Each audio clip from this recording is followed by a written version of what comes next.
భావిస్తూ వారు ఈ త్వరలో తీర్పు రావడానికి వారి కీలక పాత్ర పోషించారు. వారిని అభినందిస్తూ వారికి థ్యాంక్స్ చెప్తా ఉన్నాం. ఈరోజు వెలువడినటువంటి తీర్పులో ముఖ్యంగా A2 సుభాష్ కుమార్ శర్మ ఎవరైతే ఉన్నారో పాశవికంగా డే లైట్ పగలే ప్రణయ్ కుమార్ను హత్య చేయడంలో తను పాశవికంగా ఎలాంటి మెరిసి లేకుండా చంపాడు కాబట్టి కోర్టు వారు ఆ గ్రావిటీని బట్టి అతనికి డెత్ పెనాల్టీ పాస్ చేయడం జరిగింది.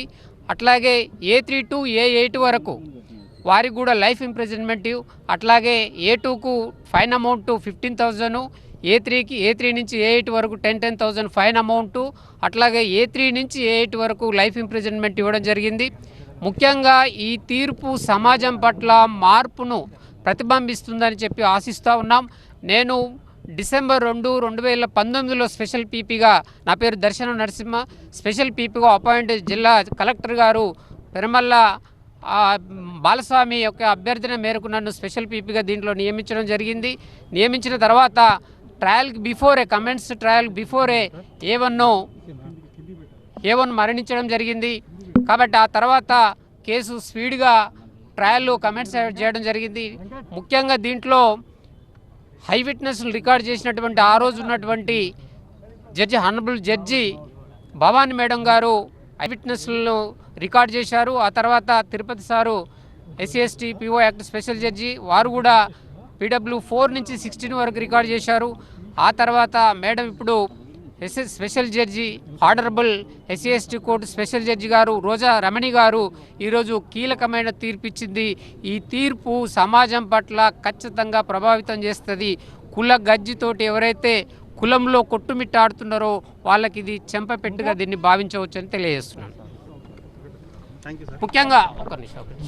ముఖ్యంగా ఈ కేసులో మర్డర్ జరిగినప్పటి నుంచి కేసు జడ్జిమెంట్ వచ్చేంత వరకు కోర్టు డ్యూటీలో పనిచేసినటువంటి ASI మధుసూదన్ కానీ, వీరస్వామి కానీ, ఇక్కడ కోర్టు లైజన్ ఆఫీసర్గా ఉన్నవాళ్ళు, అట్లాగే ఈ కేసులో సాక్షులకు సమన్స్ ఇవ్వడంలో కీలకంగా పనిచేసిన PC నాగరాజు గారు, అట్లాగే లైజన్ ఆఫీసర్ నరేందర్ గారు, అట్లాగే మల్లికార్జున గారు, సైదుల్ గారు, వీరికి ప్రత్యేకంగా వీరిని అభినందిస్తూ మొత్తంగా ఈ కేసులో సహకరించిన వారికి ప్రతి ఒక్కరికి ధన్యవాదాలు తెలియజేస్తున్నాను.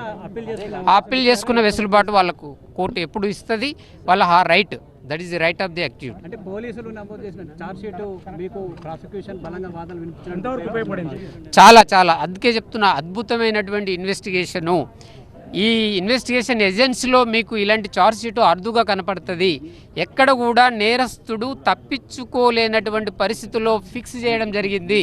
Pin to pin after commission of the murder, before, after, వాళ్ళు ఎక్కడెక్కడైతే ఉన్నారో, ఏ కదలికలు అయితే ఉన్నాయో, టవర్ లొకేషన్తో సహా పూర్తిగా వాళ్ళ facial identification of the A2 ఫేషియల్తో సహా ప్రతిదీ కూడా వారు కలెక్ట్ చేశారు. ముఖ్యంగా documentary evidence, electronic evidence, scientific, all type of ఎవిడెన్స్ను ప్రొడ్యూస్ చేయడం జరిగింది. ప్రాసిక్యూషన్ సక్సెస్ఫుల్గా ఎస్టాబ్లిష్ చేయడం జరిగింది. కుట్ర కోణాన్ని ఎస్టాబ్లిష్ చేయడం జరిగింది. కాబట్టే ఈ తీర్పు మేము స్వాగతిస్తున్నాం.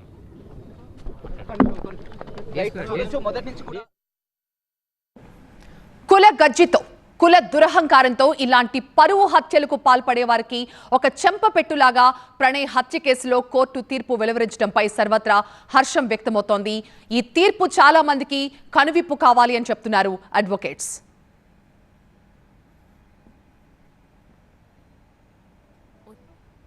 ఈ రోజు జరిగిన తీర్పుని చాలా హర్షిస్తున్నానండి. మీడియా ప్రతినిధుల ద్వారా మేము తెలియజేస్తున్నాం ఏంటంటే, ప్రణయ్ హత్యలో ఎవరైతే అమృత ఉన్నదో ఒక లేడీ నిన్ననే అంతర్జాతీయ మహిళా దినోత్సవం జరుపుకోవడం అనేది జరిగింది. ఈ రోజు ఈ తీర్పు నిలువరించింది కూడా ఒక మహిళా న్యాయమూర్తి. మరి నిజంగా న్యాయం జరిగిందని మేము అనుకుంటున్నాం. A2కి మరణశిక్ష విధించడం అనేది జరిగింది. A3 to A7కి లైఫ్ ఇంప్రిజ్మెంట్ అనేది జరిగిందండి.